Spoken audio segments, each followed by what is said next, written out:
Please, go. Okay, good morning, Realty Executives. Morning. Morning. All right, everybody's awake. Glad that you guys are here. We have a really good class. I think for the first time, all three of us are going to present in a particular contract, which is the initial of anything in real estate. Nothing happens unless what? Unless somebody takes a listing, right? So this is the initial contract. Yeah, the purchase of contract is very important, but nothing happens unless somebody takes a listing. So it is with blood pressure that myself, Michael, and Martin are going to present today. The leasing agreement, the different forms that are included in there, I was actually laughing. I'm going to be very candid. I was actually laughing at the amount of stuff that have been put in the listing agreement that I was not paying close attention to. Okay? And so I want to go over that with you, and we're going to have fun together. We're going to learn together. And so the first person that is going to walk us to this process is going to be Michael, and he's going to present the agency. So please give him a round of applause. Thank you, Leonel. We appreciate it. You know what? I'm so excited because this is the first time the three of us have been on recording the first time together. So this is going to be an awesome, awesome session, okay?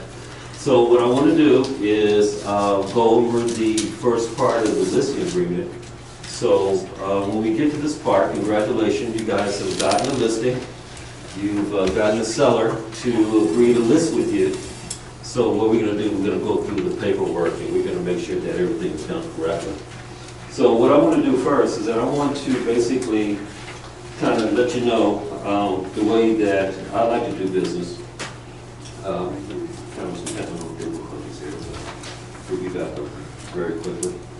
What I like to do always is just start with the cover sheet. The cover sheet is the sheet that helps me to make sure that all my information is together and in order. So the cover sheet, basically, you can have your seller's information here. You should always have, of course, some property information.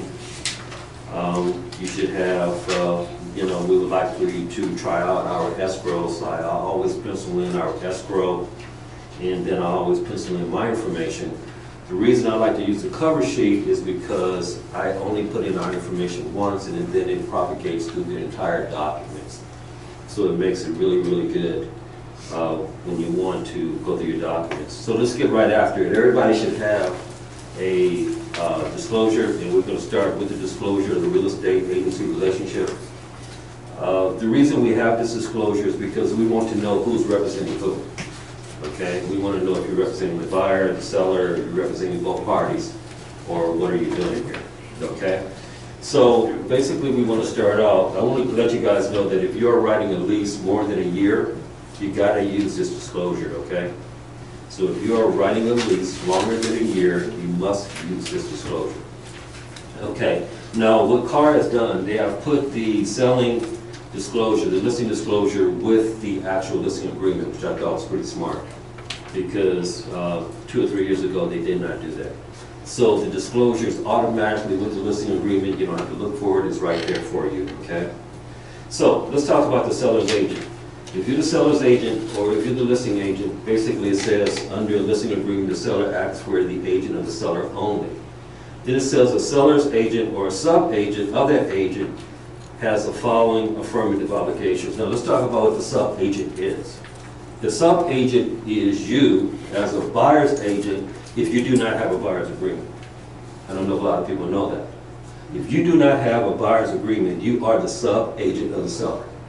Okay? A lot of folks don't know that, but that's what it is. So that's why it says agent or sub-agent. Okay? So you have the following obligations. You got to be you have to have diligent exercise of reasonable caring, skill and care. You have to be honest, fair dealing, and good faith. And a duty to disclose all facts to the agent materially affecting the value or the desirability of the property. Okay? That's your responsibility as a seller's agent or the listing agent. Let's talk a little bit about the buyer's agent. A selling agent can, with the buyer's consent, agree to act as for the buyer only. This is when you're an actual buyer's agent. You're no longer the sub-agent of the seller, okay? Therefore, you have to have a buyer's agreement. Now, if you're a buyer's agent, your responsibilities change a little bit from the seller's agent, because now your responsibility goes to the buyer. You have to give diligent exercise of reasonable skill and care, honest and fair dealing, and a duty to disclose. So therefore, there is a specific difference between a seller's agent and a buyer's agent, okay? Now, what happens when you represent both sides? If you are an agent representing both seller and buyer, the language is pretty interesting here, because it says a real estate agent acting directly through one or more associate licensees can legally be agent of both the seller and the buyer, okay? Now, what this basically means is that when they start talking about the agent, they're talking about the actual office, realty executives, all cities, okay? Because what can happen is that we can have an agent listing the property, then we can have another agent selling the property in the same office. It's still dual agency. It doesn't mean that, okay, I listed the property and I sold the property. Whenever we talk about dual agency, if this office is doing either parts, we are acting in dual agency. And dual agency is fine as long as you definitely disclose to the seller that's what's going on, okay? So basically, we have to do the same thing. We have fiduciary duty of utmost care, integrity, honesty, and loyalty in dealings with both the seller and the buyer. So let me say this, if you're going to be a dual agent, you have to be really skilled. You don't want to be leaning to one side or the other. You have to walk kind of straight down the middle, okay? But it's a great thing, all right? And so basically, when you sign this agreement, when you have your seller sign the agreement, and you sign the agreement, then notice where it says right here that the seller does not sign here, because the only time that we have the seller sign here is on the purchase agreement. When someone writes an agreement, purchase agreement, this is when you have the seller actually sign here, okay? This right here is basically saying, hey, I am working as a dual agent. I'm getting side one and side two of the transaction, okay? Pretty straightforward. Any questions so far? Okay. When you say buyer agreement, Mike, when you say I must have a buyer agreement, what buyer agreement is that? Okay, the buyer agreement I'm talking about is the CAR form where it says buyer's representation of your client. Okay, it's an actual agreement that you will get your buyer to sign. For example, whenever I work with a buyer, I always have a buyer's agreement signed by that buyer. Basically, I am the fiduciary for that buyer. So what's the difference? And this is kind of fun, because what happens is, like, if I'm the fiduciary for the buyer, I don't have any type of fiduciary relationship to the seller, except for being honest and all of that stuff. But I'm negotiating for my buyer, okay? But if you're the agent for the seller, then you're negotiating the best behalf of the seller. So here's something that's really kind of fun. What happens if you're a sub-agent? What happens then? Okay? Let's talk about it a little bit. Denise, what happens if you're a sub-agent? Then what happens? Okay, well, if you're a sub-agent, then that means you're responsible to the seller. That's right. Even though you're representing the buyer. Kind of sticky situation, technically, right? Because I'm still a sub-agent of the listing agent, so I'm supposed to be negotiating the best behalf of the seller. But wait a minute, I've got a buyer over here. What do I do? A lot of agents don't know this, but they think, oh yeah, I'm representing the buyer. Well, where's the buyer's agreement? Well, I don't have one. Well, no, you're not. You're a sub-agent of the seller. Okay, so whenever you have a buyer, take in consideration that you need a buyer's agreement. Great question, Leonel. Great question, Leonel. Let's go to the next page. Has anyone ever read this? No! Has it? Let me be the first. Actually, I have read it twice. Yeah. But it was 18 years ago. Read it. Okay. It hasn't changed. There's a reason they don't have anyone signing here, because no one's reading it. Okay. But I'm going to go over it briefly. It's really interesting, and basically it's just a definition of terms. That's all it is. It's defining what an agent means. Okay, it's defining what a buyer means, defining what a seller means. defining what a listing agent and selling agent should be doing. Where's my pen? Does this work? Oh, okay, that worked. Okay, oops, I lost my screen. Okay, so basically the selling page, the only thing it does is that it basically defines the terms and what you should be doing. Okay, let's move on to the second page, which is the representation of both parties. Possible representation of more than one buyer or seller, disclosure and consent. Basically what we're talking about here is that you can represent more than one buyer or more than one seller. But really what it's talking about is the company.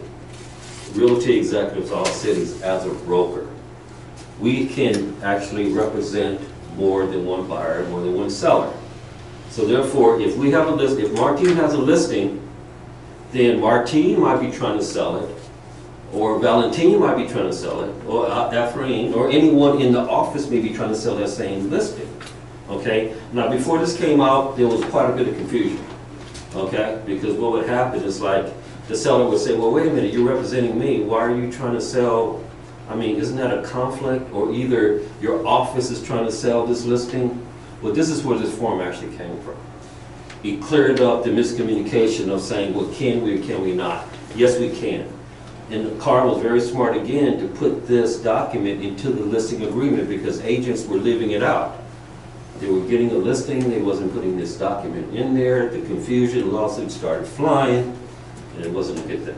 So let's go over this right here. It says possible representation of more than one buyer or seller. So basically it's saying I can have multiple buyers, okay, or I can have multiple sellers, either or. I can also be involved in dual agency. I can do all three and it's perfectly okay, perfectly all right for me to do that. This is interesting to me. Offers not necessarily confidential. When I read this, I said, whoa, let's look at this. Buyer is advised that seller or listing agent may disclose the existence, terms, or conditions of buyer's offers unless all parties and their agent have signed a written confidentiality agreement. Did you guys know that? Obviously not. I see a bunch of blank faces. So the seller, the agent, the listing agent can actually tell other buyers what your offer is. That's right. So, you know, buyers will call and say, hey, listen, how much is the offer for? Usually if you're a listing agent, you say, well, I can't tell you. But that's not necessarily true. You can actually tell the buyer, well, you know what, the last offer I got was $450,000. Can you beat it? Can you top it? Okay? Now, it's not in the seller's best interest to do that all the time. There's one time that you have to do it, that's when you're selling a probate property, because the buyer's got to know what the overbid is. So that's one time that you got to do it. But basically, you can actually tell the information if you do not have a written confidentiality agreement. But I thought that was good. Agreement. It's between the seller and the listing agent? No, it would be between all parties. So it would be the buyer and the seller. Basically, they would have to have this agreement saying, hey, listen, Mr. Seller, I don't want you telling anybody what my offer is. Okay? That answers my question. So when we submit an offer, if we want that to happen, if we want the listing agent not to disclose how our offer looks like, we have to include that confidentiality. Yeah, yeah, absolutely. Confidentiality agreement. You can include that with your agreement, with your purchase agreement. That's right. Pretty interesting. Pretty interesting. So basically, this is the very first part of the listing agreement. And any questions out there?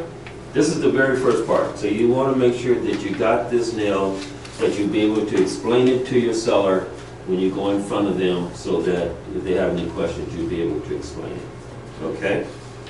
All right. Okay, now what we're going to do here, we're going to move on, and we're going to turn the mic over to Mr.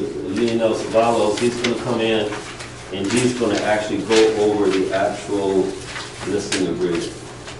All right. Good, good. We need your sound. We need your sound. Okay. Okay, I'm gonna try my very best to do this without my glasses, but reality has set in, and it looks like we not be able to.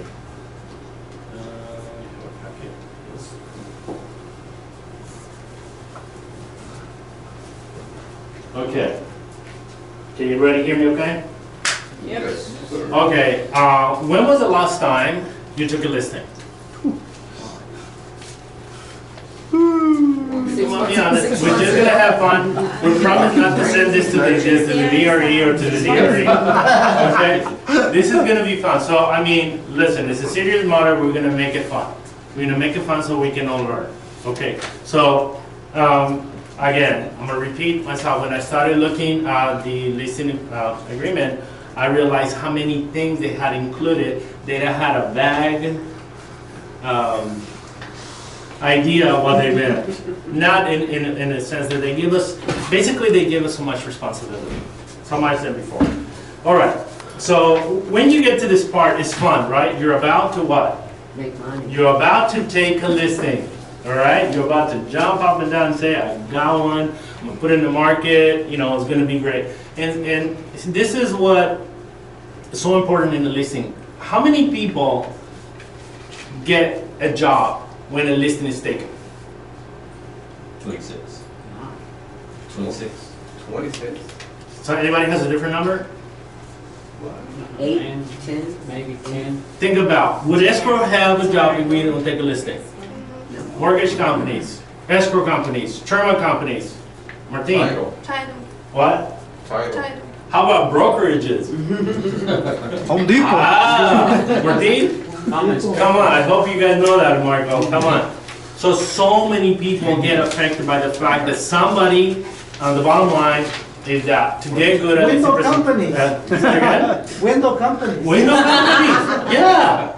Okay, a listing in Corona, I gave a job already to a cleaning lady, a window lady, and a painter, and about to hire a stager, a photographer is there right now, Landscaper. and a landscaper. I haven't even done an open house. Look how many people is working. That's how important it is to take a listing presentation. Of all the contracts we signed in the listing presentation is actually the shortest. Because if you put page to page with the purchase agreement versus the listing agreement is relatively very slow. So when you get to this part, you should have a lot of fun. All right, so exclusive right to sell. What does that mean? How many types of contracts are there? This is an exclusive right to sell. What is that means? Any agent could sell that particular listing. Okay. Any agent can write an offer on that particular listing, but you're the only one that can represent the seller. Okay? Quick story. I was in Memphis, Tennessee at one point doing a job. There were about 15 signs outside the property. 15 different signs from different companies.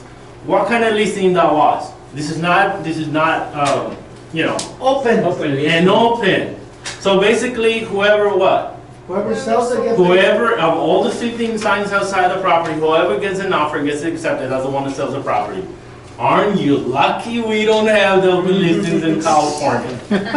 You should be. All right. So basically, you get to that part, you get to make the date. Date prepared. Date prepared, you date prepare. Exclusive right to sell, you put seller obviously in there, company, and then we get to the part where how long do you take the listing for? What's customary? What's different? What has been your challenges? Give me some feedback. I usually take it 6 months. Okay, Martin usually takes 6 months. Do you do any different? 6 months. Do you do any different? Why would you do any different? Because you got a hard-headed seller that said, I want to only give it to you for 3 months. Have you ever got that?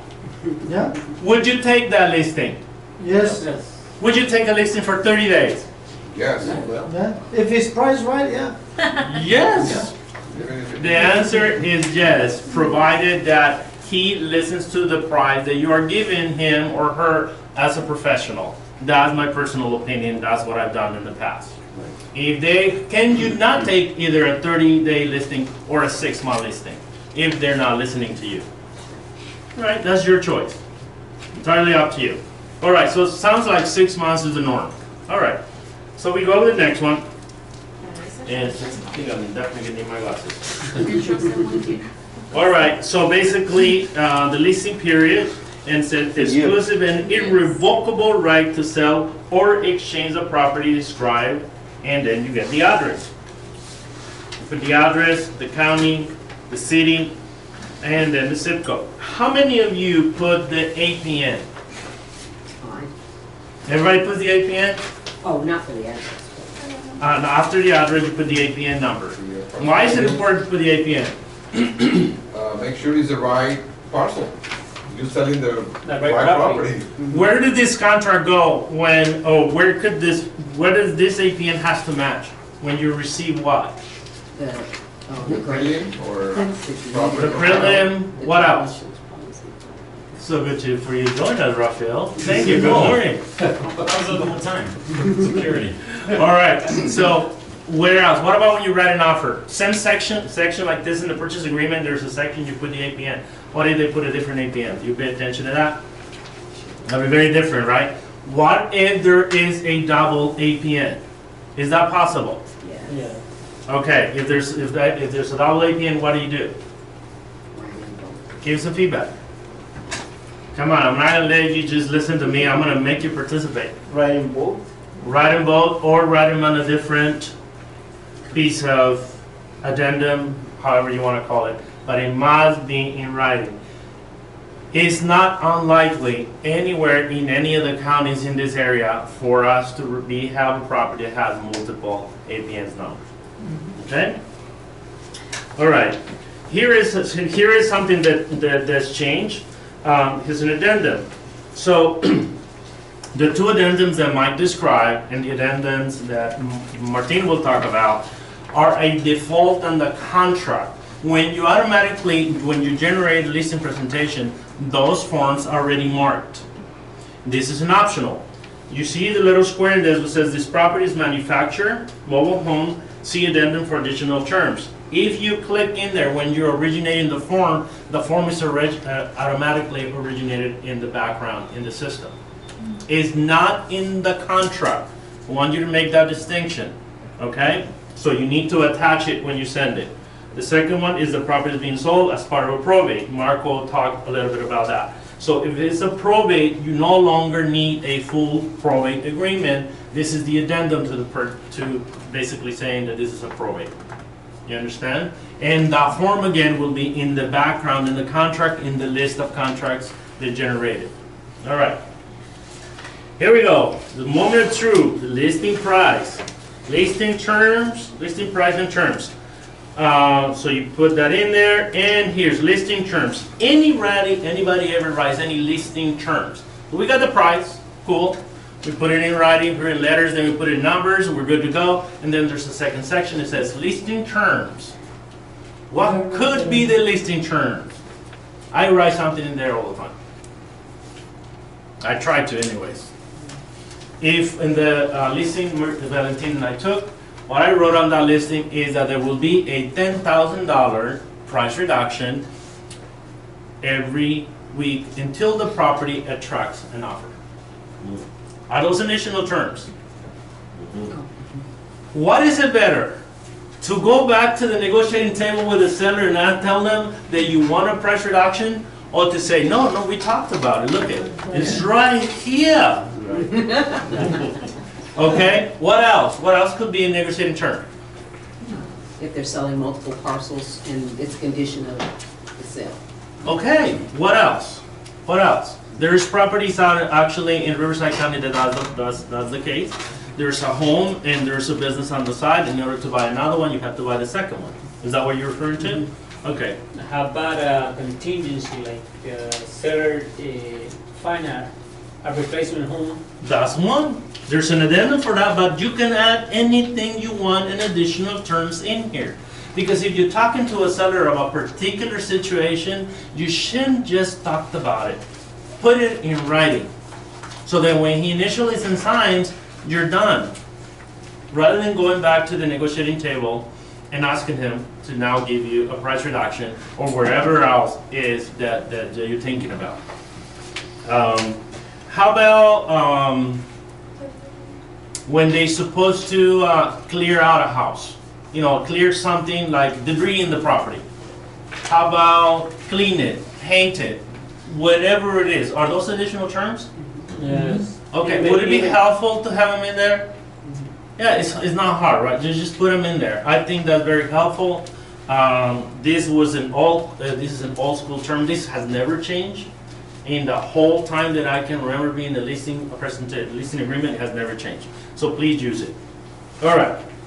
Compensation to broker. I like that.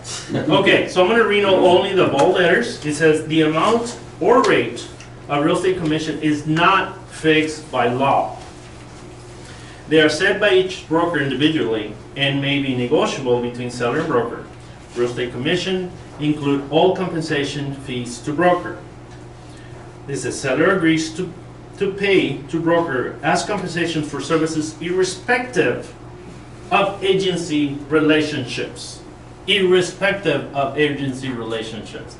That's why you sign an exclusive agency, because it's matching the same words that the exclusive agency and what is written in here. All right, so now you put in there that they give you two sections. You can put a percent or you can put a flat amount. Has anyone ever used a flat amount? I have. You have. Okay, why? You remember the situation, Martin? It's pretty much a negotiation when there's multiple properties, and you know, you work out a deal with the seller. That's why. Okay. Anybody else? Okay, I used it about 3 times, and both of them, well, 2 of them were for sale by owner. And the reason I used this, I went to a for sale by owner, and I said, if I get you a price that you want, and the property sells for anything higher than what you want, that's my commission. That's what. So I think I put in there 20,000, and I also put it on the terms. Okay. So he wasn't going to pay me anything below what he wanted, but he would pay me everything above. Okay? All right, so, okay, if during the leasing period or any extension, broker, cooperating broker, seller, or any other person procures a ready, willing, able buyer whose offer to purchase the property on any price and terms is accepted by the seller, provided that buyer completes the transaction or is prevented from doing so by seller. Broker is entitled to compensation whether any escrow resulting from such offer closes during or after the expiration of the leasing period or any extensions. So what does that mean? What do you guys understand on that? What is it telling you? What are they telling you? Denise, give me some feedback. What are they telling you?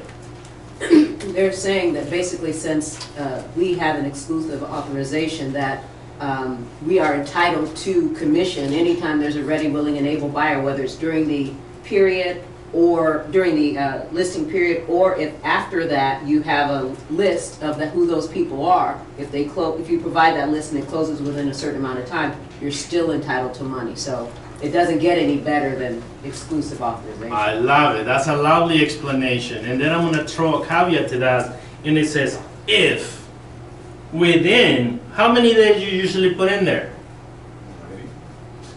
How many? 90 days. 90 days, Martin? 30. 30? 60. 60? Rafael? I don't put anything. You don't put anything. Guess how I learned about this? By not putting anything. By not putting anything. And it bit me in the butt. All of a sudden, I had not put anything in it. Guess what I learned? to put something in it all the time. The norm is 90 days. That's what I learned, to put 90 days. What do you use, Denise? How many days do you put in there? I normally use 30. Normally use 30. Is that good enough time? Not You ever ask yourself that? I would say 90. That is your listing, is your discretion, is your client, is your risk. Okay, so let's get to the fun part within this particular part. There's basically what happens if the listing expires, and is that possible? We just experienced it, right, Valentin? A listing expired, the seller wanted to give us the listing, and the seller did not, the agent did not want to give the listing. They say, no, we don't want to release the listing. And so I said, well, send it in writing. And so they did. And then the funny part is that they went to about a week. They kept us in hold for about a week. Finally sent it. And, unfortunately, they didn't quite do it right. Because in order to make it honorable and to make it so that it sticks within the law, what must you provide within whatever dates you put in there? What must you provide? The list of buyers, A list of buyers perspective, that you what? that you brought You brought to the property in your listing. and that you have an agency with. And if you don't provide it, then what? What about it? You have nothing. I have a question. What about if it's a buyer that is being represented by another agent? Those you cannot include those, right? Yeah. Only yours. No, only yours. Okay.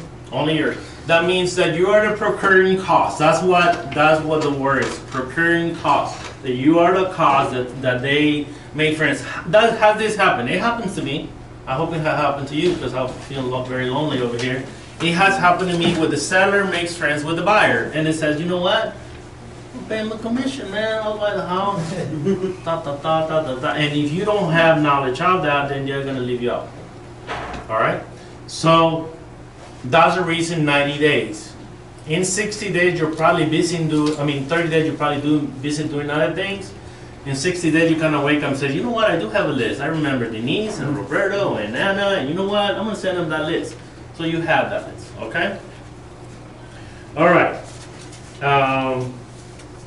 Let's go, let's see. I highlighted a lot of the stuff that I want to talk to you, so in here I don't have it highlighted.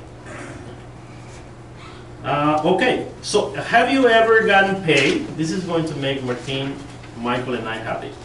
So 3C. In addition, seller agrees to pay the broker. Have you ever gotten paid more than your commission? Have you ever gotten a raise? No, but this is a great place where you could put the transaction coordination fee, and What else can you put in there? Administration fee. Administration fee, okay. Yeah. So we're just talking right now, we can put anything, right? But what else can we really put in there? Bonus? A bonus? A bonus, a Really? bonus. How many listings do you see right now that are offering bonuses if it close by, let's say, October 31st, before Halloween, because I gotta buy candy? Not You the know, bonus. so you see in that, right? Well, they probably put it in there. I don't know, I'm just throwing it out, Michael. Okay, what about you get a $3 million listing and you don't have the budget for it? And you can put that the seller will pay marketing here, such as photography, film, and I researched this because I called a friend of mine that took a $10 million listing in Malibu, and I asked him, what was the cost of marketing that property? And he said he asked the seller for some marketing dollars. I bet we just don't think of that right now, right? But you know what? It's $10 million listing. I saw 3 episodes of filming the film of that property. Okay, so if you coming up with all that money, I don't know how much that would be. It's definitely a different level. But let's just consider it. Why not? Why not he put, you know what, Mr. Seller, it's going to cost me about $20,000 to market the property in the next 30 days. I'm fully committed 100%. You come out with 50%, I'll do the other 50%, and we'll go to work. Yes, sir. You know what, I just thought about this. This is great for these hard-headed sellers that want to overlist their property.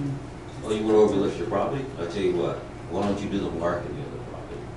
Why don't you pay for the marketing? Yeah. Since you think that your property's worth whatever it is, and therefore, hey, get some skin in the game. I love it. What's the cost of marketing your properties, Rafael? What's the average cost of your properties? I have asked for that. You have asked for I that. have asked for that. Good. Right now, we just want an answer. I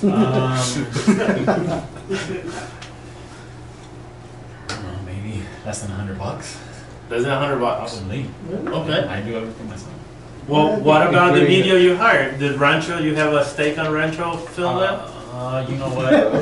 Flyers. I just want to know. Sometimes- Yeah, no, that's about 150. No, you're right. Maybe Postcards, 200. flyers, premium. Maybe 200. I don't do flyers. I go green. Okay, all right. So, but you see how that's possible? It is possible. Mr. Seller, you said that I could not sell the property in 60 days. What if I sell it in 30 days? Would you give me a $5,000 bonus for doing a great job? Mr. Seller, if after 500,000, which is the price you want, and I'll get you 550, would you give me every dollar of the 550 as a bonus for selling your property for the highest price possible? I will give you 50% of that, and we got a deal. See? She just negotiated with me. Can't believe you. All right. So let's go there. Gonna. Yes. I'm curious to know what you guys pay for marketing, just on an average. You wanna? Okay. So I said my average marketing is about $300 to $400, just from the expense that I'm now doing with Rancho. And Rancho is a film company. I'm trying a different company right now on the Corona listing right now. We're on a trial basis, so I'm looking forward to it.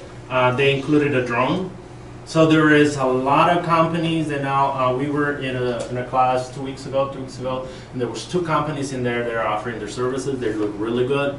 I just talked to a gentleman that is going to start doing YouTube for the something that Martin and I have coming up. So this is a perfect time to negotiate it. If it's going to really throw you out of your budget, have them pay for it. All right? All right, here we go. Okay, so moment of truth. You get a 6% listing. How much do you share with the co-listing agent? 1%. See, that's what I meant. That's what I asked. That's exactly what I asked. Or you can ask, you can put a flat amount. Okay, so what do you normally share? Denise? Half. Bottom line, I totally encourage you guys, unless you guys get 10, still share 3. Here is the thing. Even when I was doing REO agents, I always put 3% because it wasn't about me selling the property. It was about how fast I took the property of the non-performing asset for the asset manager of the bank. So the faster I sold the property, the more listings they gave me. And quite frankly, if your seller is in a hurry to get somewhere, it is your job to compensate the other agent and get it to you. Because you may have the best listing in the world, but if you don't have a buyer for it, it's just the best listing in the world. All right. Next part.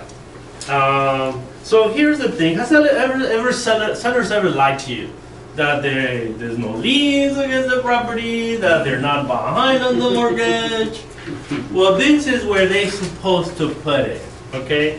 You got F1, 2, and 3. Seller represents that the seller has not previously entered into a listing agreement with another broker regarding the property, unless it's specified as follows. Valentine, volunteer for me what happened in our live listing presentation, please. So they said, Yes, you are right. We went to the listing presentation and we asked the question, do you have several any times, contract with another realtor? And she said no, like more than 5 times. And she actually had a contract with another realtor. and the She property didn't know. was She in the said MLS. Oh, so she had amnesia.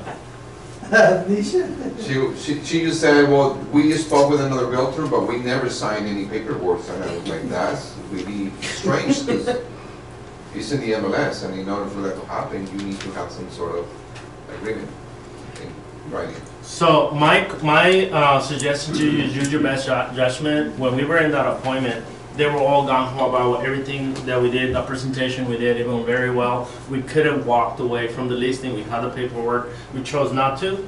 We chose to go out and do our homework, and yes, I think 2 hours or however, as soon as I had time, I got in the MLS, the property was in there. They've done a great job, except the price. They were about 200,000 over market value. Ouch! Okay, no kidding. Okay? So, this is where the seller must tell you the truth. And this is where you should ask. The second part, number 2, says, seller, look at the word, warrants that the seller has no obligation to pay compensation to any other broker regarding the property unless the property is transferred to any of the following individuals or entities. And 3, if the property is sold to anyone listed above during the time, seller is obligated to compensate another broker. Broker is not entitled to compensation under this agreement. So this is what it's tying out about. If you don't have a list, if you didn't provide a list, then you shouldn't be complaining. You shouldn't be saying, give me this thing, now you owe me. Bottom line is, in my 20 years, and I'm just being very kind to you, I've never provided a list to the broker because I never kept one. If I had provided a list, I would be going back by memory. Okay? If you had an open house, are you the procuring cost if a buyer walked in? Yes. Do you have that list? That's a list you can provide. You have days, the home was there, so on and so forth. So you have to be very diligent, very organized. All right. How am I doing on time? I want to make sure I give them time. If we don't finish, we don't finish, but I want to make sure that we're having fun. We won't finish. Okay, so just let me know. All right, so items excluded and included unless otherwise specified in the real estate purchase agreement. All features and fittings that are attached to the property are included, and personal property items are excluded from the purchase price. Okay, what are the typical additional items excluded? What are the typical? Washing and dryer? Personal belongings. Personal belongings? Waiting frame? Okay. Is there a limit to it? There's nothing worse than not asking the seller what is not included on the sale. And the buyer walks in there and they assume that the property comes with that. And all of a sudden, you're in a pickle. Yeah. You guys know what a pickle is? 'Cause that's a baseball term. The most important thing are like appliances, refrigerators, stoves, window air conditioning, there's a big one. Leased items like alarm systems, water softeners, stuff like that. Raphael? Martin, I beg to differ a little bit. The most important items are the stuff that's most important to that seller. Yeah. It can be a lamp, it can be a ceiling fan, it can be, that's why I think that question is, that's why I think the question is so important, because it can be a palm tree that they planted There you 10 go. years Yep. ago. There And you want- go. And if Now you we're don't, talking. now if you don't specify it, it goes with the property. Okay. So, I remember a plum tree. And the plum tree did not come with the property. The grandma had planted the plum tree. When the buyer liked the property, seeing the plum tree through the window was the thing that decided, this is the house. However, it wasn't included, and it was in the MLS, and then it was in the leasing agreement that it wasn't included. The plum tree had to be taken out. That buyer did buy that house, but the seller had to replace the house with another palm tree. Because to him it was important, the palm tree that the grandma had planted. Who are we to argue, right? It's just what's important to them. All right. So, what are things that are included? Do you put things that are included? So in that listing that we took with Valentin, there was a lot of things included. Matter of fact, thank God for the other broker, the way he described everything, because he put everything that was included in the terms of the listing. So what I did is I took the terms that were included and I put it in an addendum and I just described the property. But this business comes with everything, and frankly, I don't understand any of the machines that are there, nor how they work, how they operate, but there are more than 20, right, Valentin? There is a lot of machinery in there. So those are included.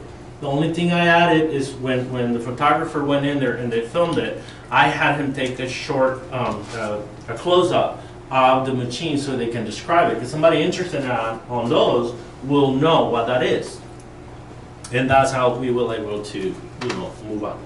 So what's some of the things that can be included to make it a more sellable property? In this case, the same things you mentioned, Martin. Some of the things they don't want is some of the things they want to get rid of. Okay? I woke up at 5 o'clock to reread this, and there was I watched an episode of a property, the most expensive property in the United States is $250 million. Bel Air. Bel Air. The guy is doing a flip. It includes the cars, the helicopter, Car collection. the car collection, the wine cellars, a candy store, a bowling alley. Okay, he obviously can include all of that in here. Okay, it's a flip. It's a flip for him. How he make his money, just out of curiosity? Selling purses. Wow. Selling purses. Not All right. All right, let's get to 4B. Lease or not owned items. So this is a new thing in the listing agreement. The following items are leased or not owned by seller. Here's the first one. Solar power systems, alarm systems, propane tanks, and water softener. Okay, so those were discretionary in the past that you have to add it, include it, negotiate it, whatever. Now they put it in there. Okay, so and then let's go to the B2 so we can talk about both of them. Lien items. First says lease or not owned items, and then it says lien items. The following items have been financed and a lien has been placed on the property to secure payment. Same thing as top. Solar power, windows or doors, heating, ventilation, air conditioning systems.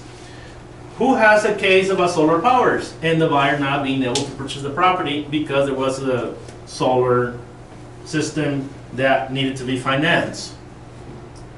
Am I the only one? No, I had issues with the program Hero, Okay. that, they put a lien on the property and the buyer must assume the debt. So that's very popular more in the Inland Empire with the Hero program.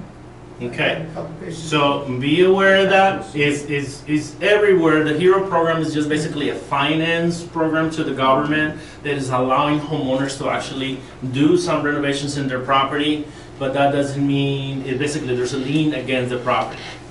So when the buyer buys it, that lien comes with it.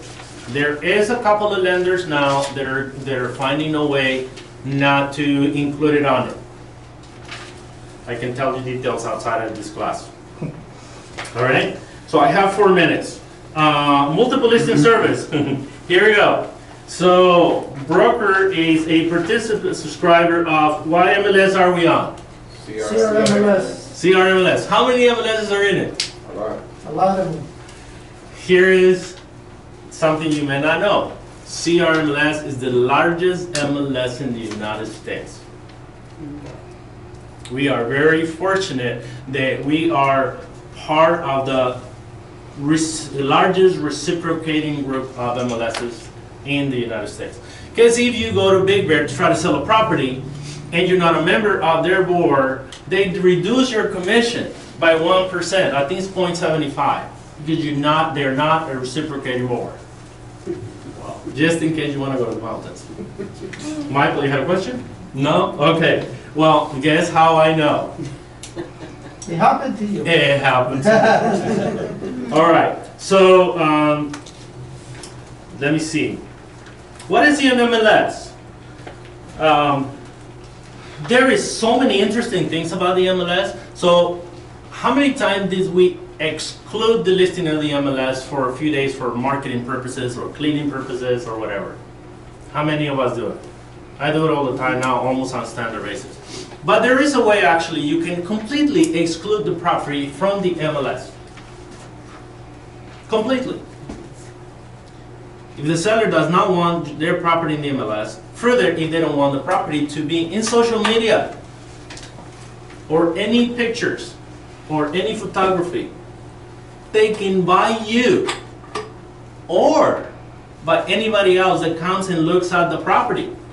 You could say to the buyers, or to the agents, leave your phones in your car, no photography allowed, no video allowed. They don't want nobody to take pictures. That is part of the new MLS rules. I encourage you guys to look at the benefits of using the MLS, impact of opting out of the MLS, and presenting all offers. There's different things and different pages in there. I believe my time is about due.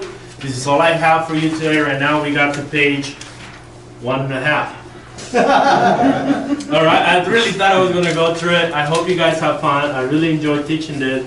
Ask yourself a lot of questions, bring out points. You know what, we can only learn together, so let's welcome Mike back, and thank you.